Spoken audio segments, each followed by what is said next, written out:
지금 여의도에는 비가 어마어마하게 내리고 있습니다. 이렇게 내리는 비처럼 주식시장도 똑같이 내려가고 있습니다. 눈 깜짝할 사이에 벌써 1%대 하락을 네. 돌파를 했네요. 코스닥 시장은 1.7%까지 밀려나고 있습니다.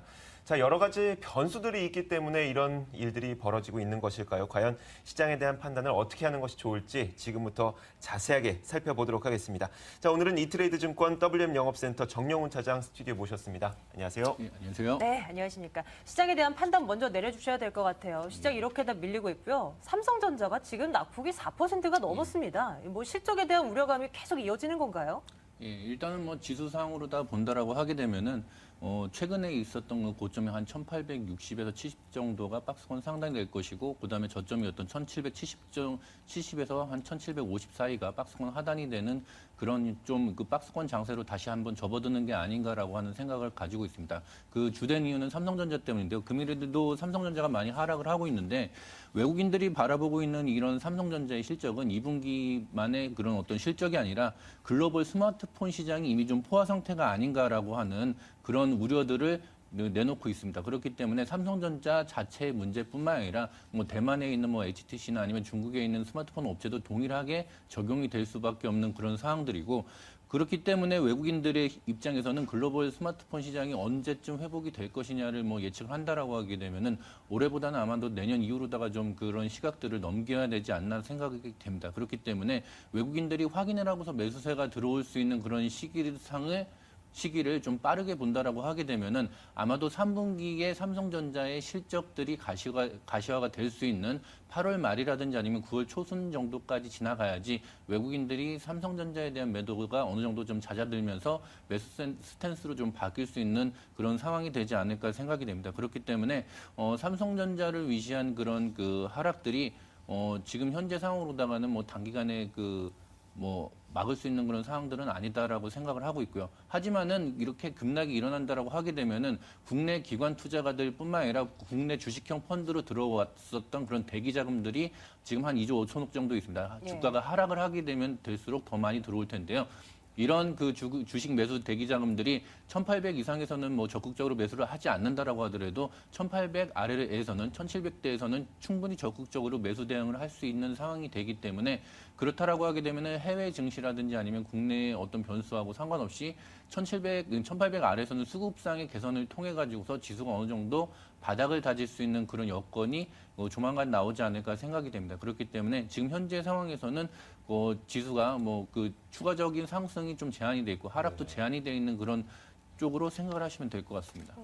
네, 1700포인트대 중반 정도에서 지수의 하단을 좀 어느 정도 방어하는 모습을 보일 것이다라고 정리해 볼 수가 있을 것 같은데, 자, 하지만 그래도 악재와 같은 변수는 남아 있습니다.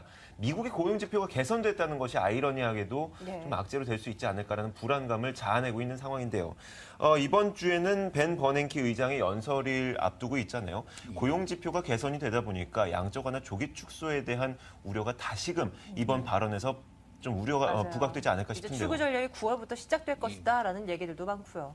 예, 그 버냉키 의장이 이번에는 어떤 뭐 구체적인 그런 내용들을 발표하지 않을 가능성이 높습니다. 차라리 9월 달에 출구 전략을 하면서 어떤 뭐 이제 구체적인 모습들을 보내줄 가능성이 상당히 높은데요. 그렇기 때문에 지금 현재 그 시장에서는 미국이 9월 달에 출구 전략을 할 것이다라고 하는 것들을 기정사실화하고 있습니다. 그렇기 때문에 그 금이라든지 은이라든지 국제 상품 시장이 하락을 하고 있고 달러 인덱스가 강세를 보이고 있고 미국채 수익률이 상승을 하는 그런 모습들을 보여주고 있습니다. 이렇기 때문에 미국 시장 자체는 그 주가가 상승을 하는 그런 모습들을 보인다라고 하더라도 이머징 마켓에서는 자금을 빼가기 때문에 이머징 마켓 시장에서는 주가가 약세를 보이는 그런 현상들이 지속이 될 가능성이 많고, 그렇기 때문에 미국 시장하고 국내 시장이 디커플링이 좀 심화가 될 수 있는 그런 부분들은 네. 아마도 좀 9월 달까지는 계속적으로 이런 모습들이 진행이 되지 않을까 생각이 됩니다. 그렇기 때문에 이번 주에 그 FOMC 뭐 의사록 발표라든지 아니면은 버냉키 의장의 연설은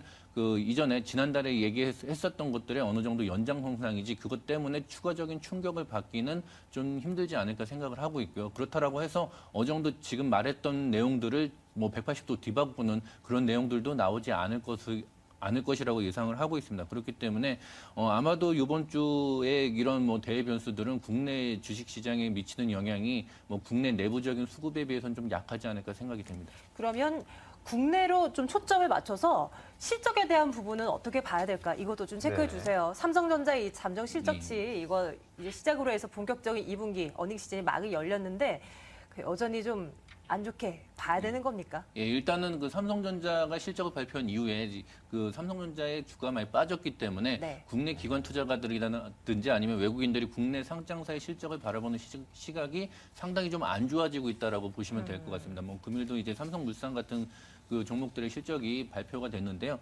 이런 내용들을 보면은 그 실적 발표 이후에 가장 중요하게 체크돼야 되는 사항들은 외국인 매매라고 이렇게 볼 수가 있습니다. 일단은 실적이 발표되면은 그거에 대한 우려감이 지금 증대되고 있는 상황들이기 때문에 실적 발표 이후에 주가가 좀 단기간에 더 빠질 가능성이 많다라고 이렇게 생각을 하고 있고요. 하지만은 실적을 발표를 했는데 외국인들이 오히려 매수를 한다. 실적에 상관없이 매수를 한다라고 하게 되면은 어느 정도 단기적으로 이제 그 주가의 하락을 좀 멈출 수 있는 그런 그 동인이 될 수 있다라고 이렇게 생각을 하시면 되기 때문에 좀 두 가지로 나눌 수가 있습니다. 주가가 좀 안 빠지고서 좀 위에 있는 그런 종목들은 실적 발표를 기점으로 해서 추가적인 하락이 좀 나올 수 있고요.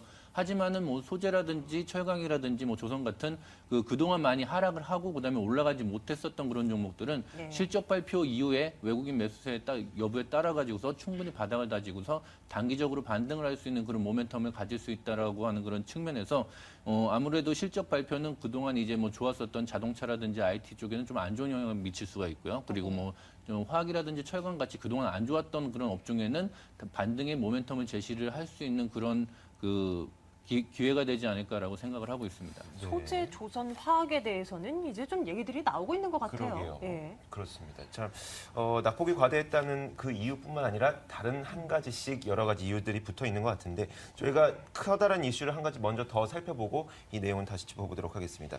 옵션 만기 그리고 기준금리 결정이 우리나라에 미칠 영향은 어떻게 될지도 함께 짚어주시죠. 예, 옵션 만기일에 대해서 뭐 의견이 부분하실 텐데요. 네. 일단은 뭐 국내 시장에서는 단기적으로 수급적인 악화를 보여줄 가능성이 충분히 있다라고 이렇게 판단이 되고 있습니다. 그렇기 때문에 옵션 만기일 때 그 만기일의 영향으로다가 그 뭐 지난달에도 그랬지만 크게 큰 폭으로다가 하락이 일어나는 것들은 외국인들의 어떤 뭐 이제 파생 포지션에 따라 가지고서 그동안 그 매수 차익 장구로 쌓아놨었던 프로그램 매수 차익 장구들이 일시에 좀 해소가 된다라고 하게 되면은 국내 시장의 단기적인 그 영향을 하락을 보일 수가 있는 그런 상황인데 뭐 아까도 말씀드렸다시피 1,800선 이하로다가 크게 빠진다라고 하게 되면은 국내에 있는 어떤 뭐 대기 매수세들이 충분히 그 매수를 할 수 있는 그런 가격이 메리트가 되는 그런 구간에 접근하기 때문에 아마도 옵션 만기일 때 뭐 큰 폭으로 주가가 빠진다라고 하게 되면 오히려 매수 기회로 삼는 게 좋지 않나 생각이 됩니다. 네.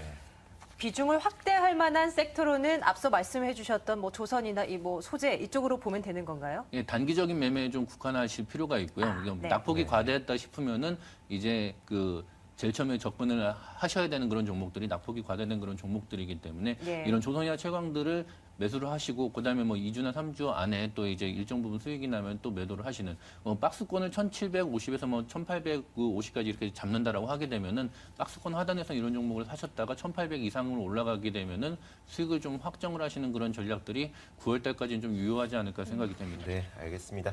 단기적인 기술적 대응으로 조선 철강에 매매해 보시는 것도 좋을 것 같습니다. WM영어센터 정영훈 차장과 함께했습니다. 감사합니다. 예, 감사합니다.